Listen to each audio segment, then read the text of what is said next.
My beloved brethren and sisters, Amados irmãos e irmãs, saudamo-vos novamente em uma grande conferência mundial da Igreja de Jesus Cristo dos Santos dos Últimos Dias. A alma declarou: eu quisera ser como um anjo e poder realizar o desejo de meu coração, de ir e falar como uma trombeta de Deus, como uma voz que estremece a terra, a proclamar arrependimento a todos os povos. Chegamos em um ponto que já é quase possível de fazê-lo. Esta conferência será transmitida para todo o mundo e em todos os continentes. E todos os santos dos últimos dias poderão ver e escutar os oradores. Fizemos muito progresso no cumprimento da visão escrita no livro de Apocalipse. E vi outro anjo voar pelo meio do céu. E tinha o Evangelho eterno para proclamar aos que habitam sobre a terra, e a toda a nação, e tribo, e língua, e povo. Que ocasião grandiosa é esta, meus irmãos e irmãs? É muito difícil de compreender. Falamos desse esplêndido centro de conferências. Não conheço nenhum prédio que se compare a ele. Somos como uma grande família, representantes da humanidade nesta terra, vasta e bela. Muitos de vocês participaram da dedicação do Templo de Nauvoo em junho passado. Esta foi uma ocasião grandiosa e maravilhosa que ficará na lembrança por muito tempo. Não só dedicamos um prédio magnífico, uma casa ao do Senhor, mas também dedicamos um belo memorial ao profeta Joseph Smith. Em 1841, 2 anos depois de chegar a Nauvoo, ele anunciou a construção de uma casa ao Senhor, para ser o mais belo símbolo da obra de Deus. É difícil de acreditar que aquelas condições desfavoráveis tenha se projetado um prédio tão magnífico a ser erigido no lugar que, naquela época, era a fronteira dos Estados Unidos. Duvido muito que houvesse um prédio que se igualasse em arquitetura e magnificência em todo o estado de Illinois.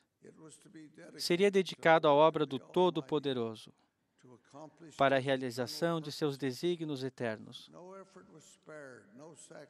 Não se pouparam esforços. Durante 5 anos seguintes, os homens trabalharam a pedra, colocaram as sapatas e os alicerces, as paredes e os ornamentos. Centenas de pessoas foram para a área. Ao norte da cidade, ficaram morando ali por um tempo para cortar árvores e amarrá-las de modo a formar jangadas levadas rio abaixo. Belas molduras foram feitas desta madeira. Juntavam-se os centavos para comprar os pregos. Fez-se um sacrifício inimaginável para conseguir o vidro. Eles estavam construindo um templo para Deus e tinha que ser feito o melhor que fossem capazes de fazer.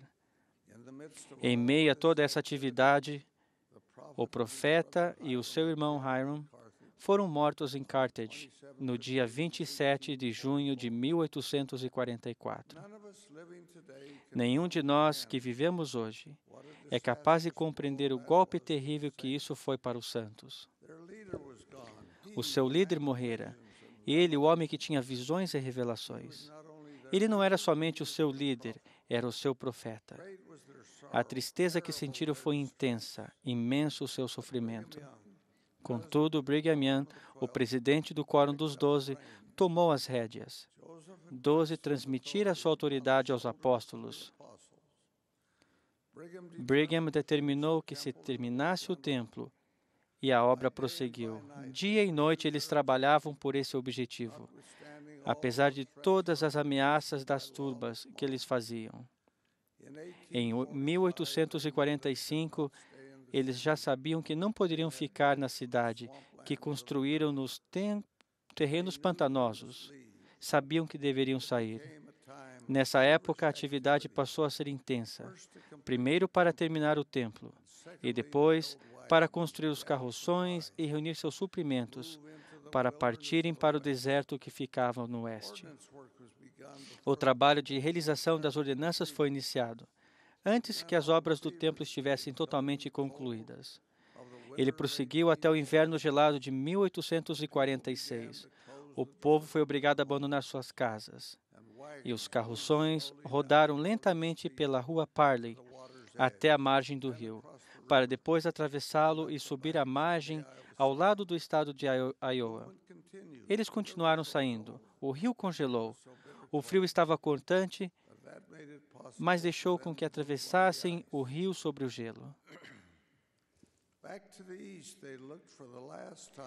Olhando para trás, para o leste, viram pela última vez a cidade de seus sonhos e o templo de seu Deus. Depois voltaram-se para o oeste, para um destino desconhecido. O templo foi dedicado mais tarde. E as pessoas então falaram amém. Mais tarde, ele foi queimado por um incendiário que quase perdeu a vida ao praticar sua maldade. Finalmente, um furacão derrubou a maior parte que sobrara. A casa do Senhor. O grande objetivo do trabalho deles não mais existia. Nauvoo transformou-se praticamente em uma cidade abandonada. Foi se esvaziando até que quase deixasse de existir. O terreno do templo foi arado e tornou-se uma plantação. Os anos passaram e, pouco a pouco, houve um despertar. Em meio ao nosso povo, os descendentes das pessoas que moravam ali passaram a se lembrar de seus antepassados, com o desejo de homenagear aquelas pessoas que pagaram um preço tão terrível. Gradualmente, a cidade reviveu, e algumas partes de Nauvoo foram restauradas. Sob a orientação do Espírito e movido pelo desejo de meu pai, que foi o presidente da missão naquela época, naquela área, e que desejava reconstruir o templo, mas nunca conseguiu fazê-lo. Anunciamos à conferência de outubro de 99 que reconstruiríamos esse edifício histórico. Todos ficaram entusiasmados. Homens e mulheres se apresentavam querendo ajudar. As pessoas contribuíram com suas habilidades e com grandes somas de dinheiro. Novamente, não visamos os gastos. Construiríamos uma casa ao Senhor, como memorial ao profeta Joseph e como oferenda a Deus. No último dia 27 de junho, à tarde, mais ou menos na mesma hora em que Joseph e Hiram foram baleados em Carthage, 158 anos antes, fizemos uma reunião de dedicação desse magnífico prédio. É um lugar de grande beleza e está erigido exatamente no mesmo local onde o templo original foi construído. Suas dimensões externas são as mesmas do original. É um memorial justo e adequado ao grande profeta dessa dispensação, Joseph o Vidente. Sou imensamente grato e profundamente grato pelo que aconteceu.